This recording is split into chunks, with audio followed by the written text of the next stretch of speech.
Olive oil, right? Okay? And when do we get the week? Where do we get the week from? The Levitical garments, that which has been covered with blood that I cannot use now again, I rip up and I put them inside. Right, so what's nice about that picture? Tell me. Show me Blood beside. is the covering of anointing. Mashiach means anointed one, that which is anointed by God. And it is through that fuel that we get light, but it is through his action linking up with the priestly garment as what's covering the priestly garment? Blood. Right, as his covering that he took upon us, so therefore God can light it and bring his Shekinah, this light, this oil, that is going to bring us in. But when you look at the way it's described, all the wicks are facing inward. Right, so we've got Leading to all the Shavuot. they call this the shamash. The shamash candle, which means it's the servant one. Now, for some reason, that I come in, that one gets lit, and then I take that light and I put it here. In here, then here. Every light gets lit by the shamash. So if we're following this sort of imagery with what we're going to see with Shavuot, is there's a nice picture of a light coming in with Shavuot. You're going to talk about it. Act 2. Look, that's it. Sinai. Okay? At Sinai. Right? Remember there was fire by day, or fire by night and cloud by day. But when they got to Sinai, what was it that descended down? The Shekinah, and it looked like the mountain was on fire. There's this massive light out of nowhere. Remember, we had a foreshadow of this before. Moshe, burning bush. Little light for Moshe, big light for an entire nation. 1 verses 3 million. Okay? So now we're coming into this place where God, Shekinah, his light, a light in a darkness, is going to come and descend down. And he's going to give what at Shavuot? What did we receive?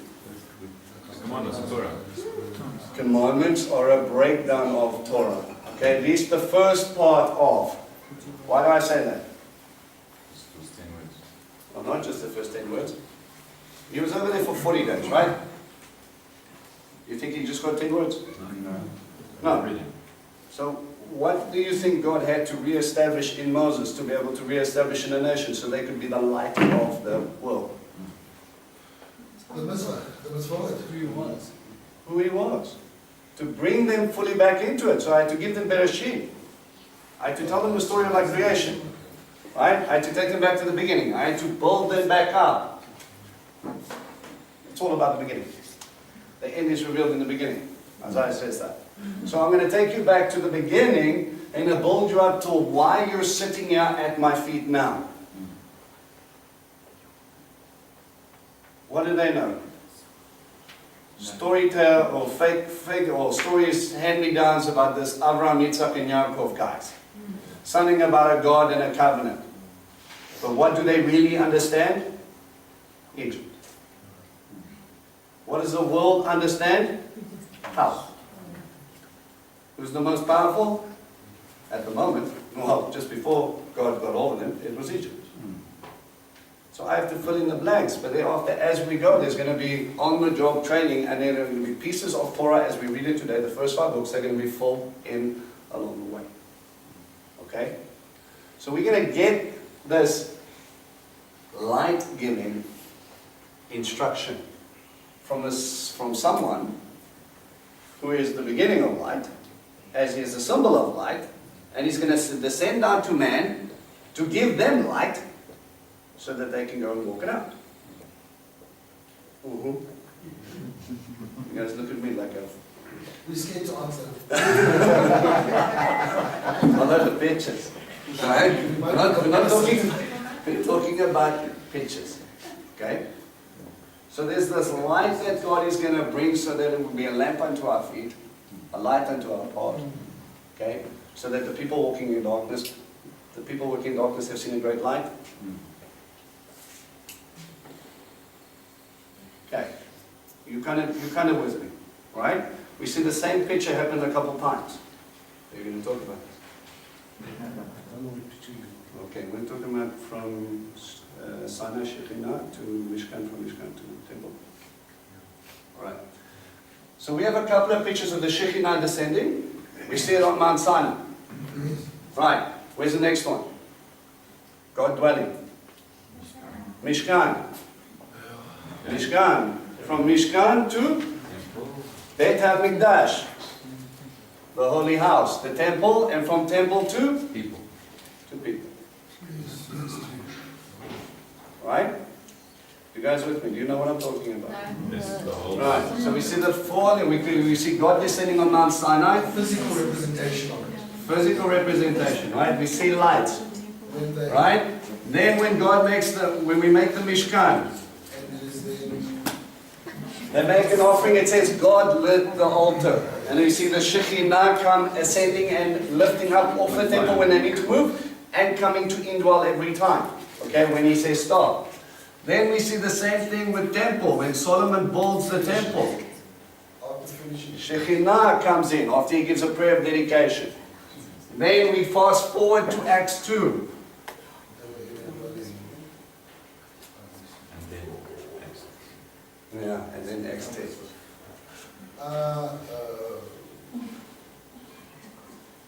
Okay? We see as tongues of fire descending down onto people. Yeah. Mount Sinai, there's obviously the loss of the 3,000. Acts, The replacement. sorry, what it was, Acts no, I 2. need to just check No, you're right. I know, but this Acts 10, I was going to say, isn't that like full circle now? Caesarea. Okay. No, Yeah. I'm with you then. Alright. Yeah, it's full circle with the Israelites, and then Acts 10, the addition of the glory of the nations. You guys following that? Yes. Acts 2, the pouring out onto the Jews or the proselytes, the people that have converted in a sense. Acts 10 is the pouring out onto a Gentile Roman centurion by the name of Cornelius. Okay, and they marvel because we cannot deny what God has done among the Gentiles. They have now been included, we can't exclude them anymore. Man made a wall of separation between them and us, and God says, no, I know his heart, he's good enough to come in. Right? There is fruits that show me his change.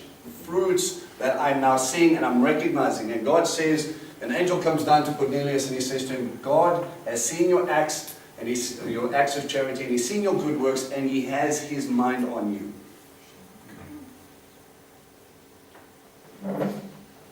I think a lot of us would like that very much same announcement to come up when God looks at you and he says, send somebody, he says, God's thinking about you. Right? And it's the same indwelling. This, I will dwell with you, I will dwell in and around you, I continue my establishment of my house. Don't you know you are the temple? Right? And who's the one that's going to show that Shekhinah? Who started all? Who wrote the seal of the covenant? Yeshua, right? And if you look at this word seal, especially in Revelations, okay? Yes. We're talking about this before. I'm not going to go too much, guys. Wednesday nights are a little bit fun, okay? But this is the seal of protection, and it's probably most likely, from what we understand throughout Scripture, to be the Holy Spirit. Again, a picture of the Shekinah. Okay? So we have this relationship where God is trying to point us back to, and this is basically the last thing that I'm going to point out here, is this. He tells you to count in the Omer 7 sevens. 7 Shavuot, 7 weeks, okay? And you can make little correlations with that in the 70 weeks prophecy, and you're talking about those sort of times when they were locked up and all the rest of it. But you've got 7 sevens here. But he says the day after, that's when you hold it. Right. And we see this somewhere else now. In Torah. We see 7 weeks, and we see 7 Shmitas. 7. Every 7th year is a sabbatical year. Right? And the 50th year is the Jubilee. What's important about the Jubilee? Going back to Restored. Restoration, and it all comes back to your inheritance. What God has did and is allowed. You are in God's land and you will now return back. Right. There's a kingdom inheritance. There's a physical one for a physical people, which is going to establish. But there's a spiritual kingdom of heaven inheritance that we should be focusing on. What Mark has been alluding to is this. We become so fixated on the physical, we forget about the spiritual. God's building a kingdom, and you're building yours. By what you invest in will tell me which one's more important to you.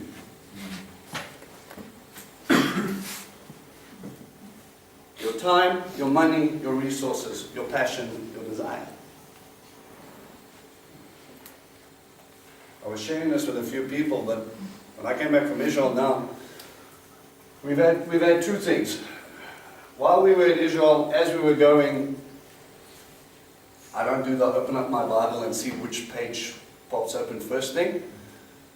I started a book and I finished it, and I run through book after book after book after book after book.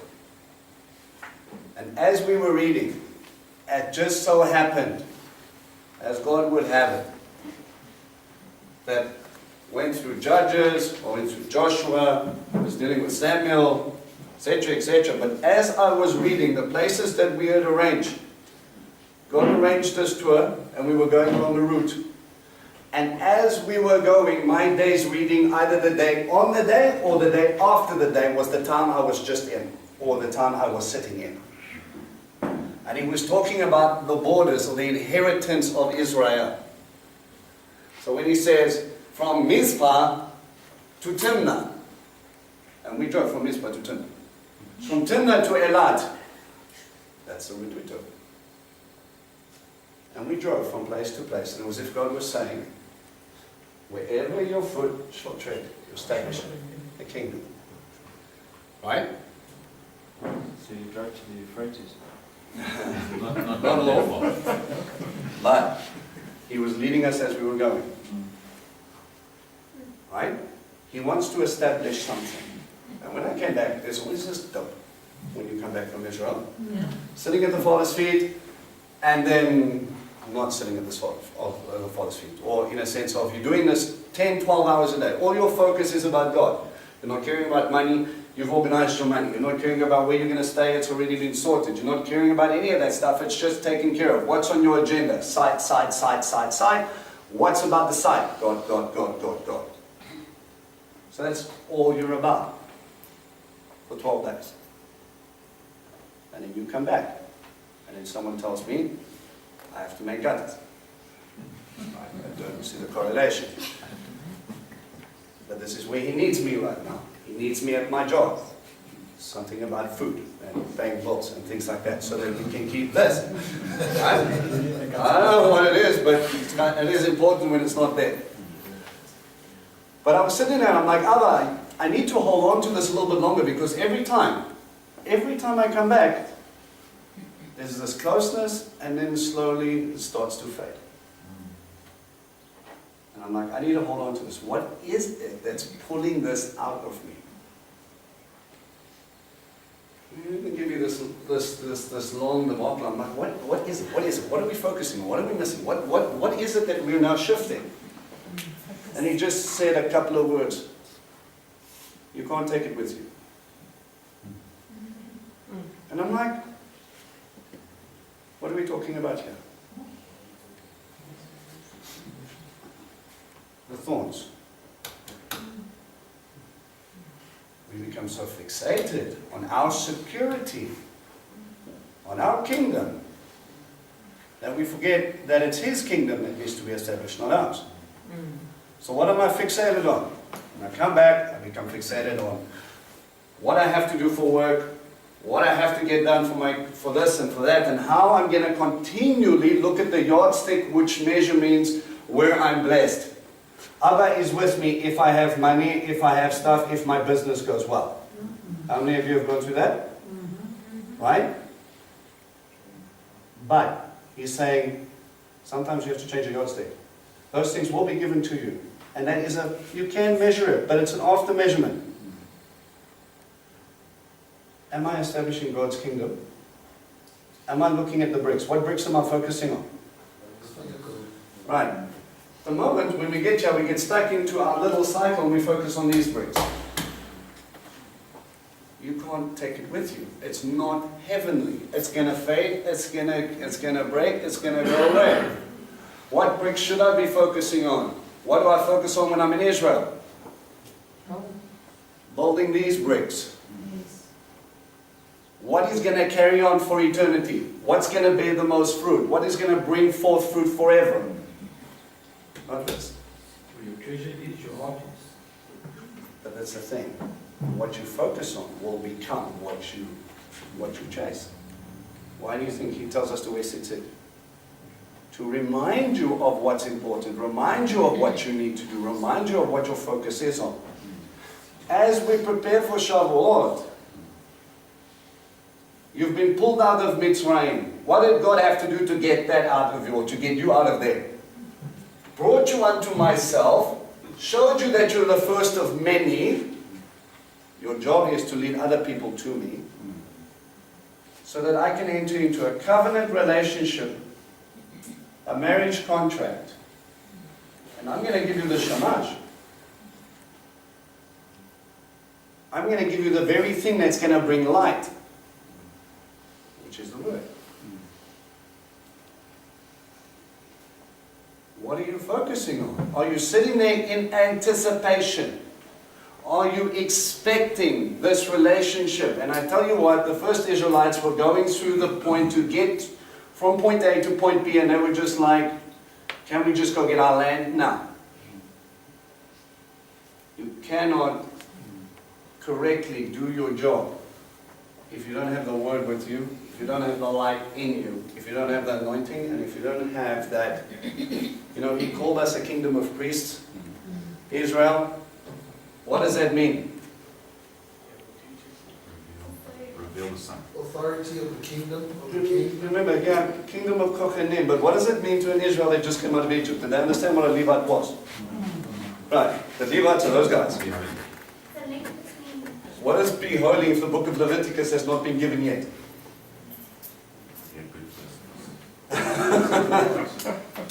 You start with, we framed it so that you understand what a Levite does. And there is that aspect going forward, but what did it mean to them? Exodus 19 is a little bit before the Levites and Leviticus, right? Do you agree with me? Yes. So what then, how then am I supposed to understand what a kingdom of priests is? It was making sense to them, right?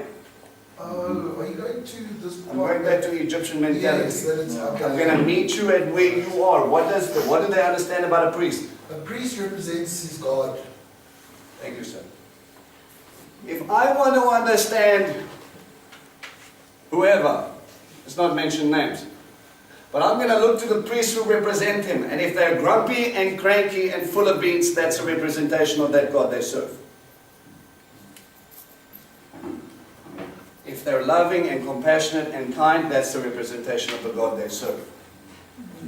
So God says, get ready, I'm coming down. You will be a kingdom of priests, if you keep my word. Ambassador. Right? Because if I look at you and I watch you carefully and I want to know about your God, I'm looking you to tell me. But it's not just here, it's what you do here. It's your walk. Now I'm watching. What are you telling me? What are you teaching me about the God that you serve? Are you compassionate? Are you merciful? Are you kind? Or do you talk about the lashon hara? Do you cut each other down? Is this more important than him? He removed them out of place. He gave them all they ever desired. Put him in a place they can't use it. Taught them that it was worthless. Your gold, your gem, your jewels, you can't. It's not going to feed you. It's not going to make your tummy full. It's not going to clothe you. It's not going to get you anywhere. Let me show you what's important from my perspective. Why? Because it's about restoration. It is about coming back to me. It's about an inheritance that I want to give you, but I want you to use it wisely. I'm talking about kingdom dynamics because the king is coming and I will dwell in and among you, and I'm standing here begging you to wake up. Your jewels, your gold, your gems, your house, you cannot take it with you. So why are you fighting so hard to keep it? Why is that everything and all of what you're about? And he stops and he goes, shouldn't we just for a second focus on those bricks, the real everlasting fruit? The things you're going to establish in heaven mean more to me than where you stay. Mean more to me than what you have. How many of you have been around long enough that your fancy bright new car turns to be an old stinky one that doesn't work so good? Oh no, this one's no good, I have to get a new one. Oh, look at how beautiful it is, it's so lovely. And then, 3 years later you think, we should have a new one. Do you see the shifting goals? Oh, it's new and it's awesome and it'll last. And it's not. You're investing in something that's eroding. Something that's going away. Why do you think at Sinai, at Shavuot, at that mountain, he gives you an illustration to build this? Why build the tent?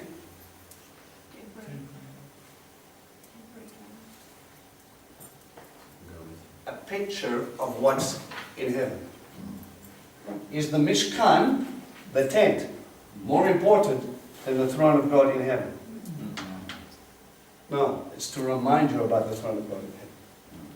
When God comes down and He's establishing His kingdom, when it's all said and done, His Son, and He establishes out His inheritance. You notice in Revelation it talks a lot about land, gates, places and people who will be able to come up. Why? Because the Son has a job to do, and His job is to redeem His people, redeem creation, to bring them back into the fold. And remember, the term redeem means what? It's ga'al. Ga'al means what?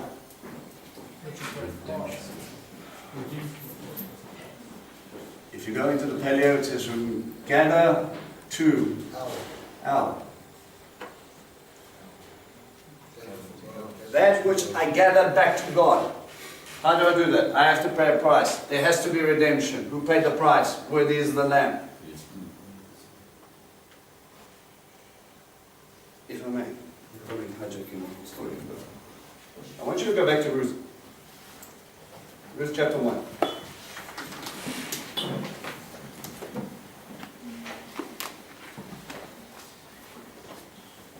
I want you to go to her little speech, verse 16, around there. Now, I want you to listen to the context of what she's saying. Auntie Ruth has already given us something nice about coming back into reiterating something that Abraham, Yitzhak, and Yaakov were promised. I will be your God, you will be my people. But listen to the heart of a Talmud in this as well. A disciple does not leave his rabbi until the job is done, until it is finished. God promises that He's going to take us from one point to the other. This is a picture of the end of time. I'm going to pull you out of the world until the point when I dwell with you. Forever. Death and judgment and everything gets destroyed here at Yom Kippur. What we call the white throne judgment, the big judgment. Death, sickness, everything gets done away with. That's true. That's true.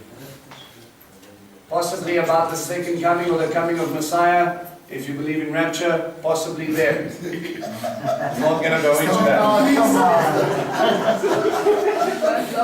But to get there, you need a ketubah, you need a hard contract. You need a decision to be made. Listen to her words. Don't press me to leave you.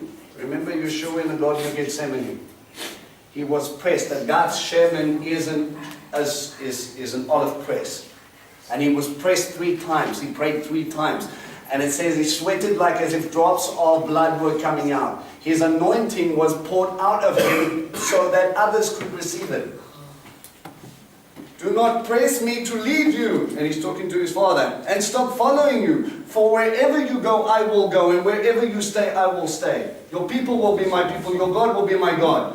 Where you die, I will die. And there I will be buried. You can only do that with family. Otherwise it's unclean. May Adonai bring terrible curses on me. And let me reiterate what Mark already pointed out. What the heck is a Moabite using the word or the name of God for? She's already starting to say, I won't swear by their gods, but I'll swear by yours. Yes. I'm holding on to his name, is what she's doing. And verse 1 was now, if anything but death separates you from me, anything but death, and the Messiah will take it one further. Even death will not separate you from me. Why? Because the Son is going to bring us back to an inheritance. Those who are sealed with his name, because of a covenant is established through a nail. Are we getting this? Back into the house.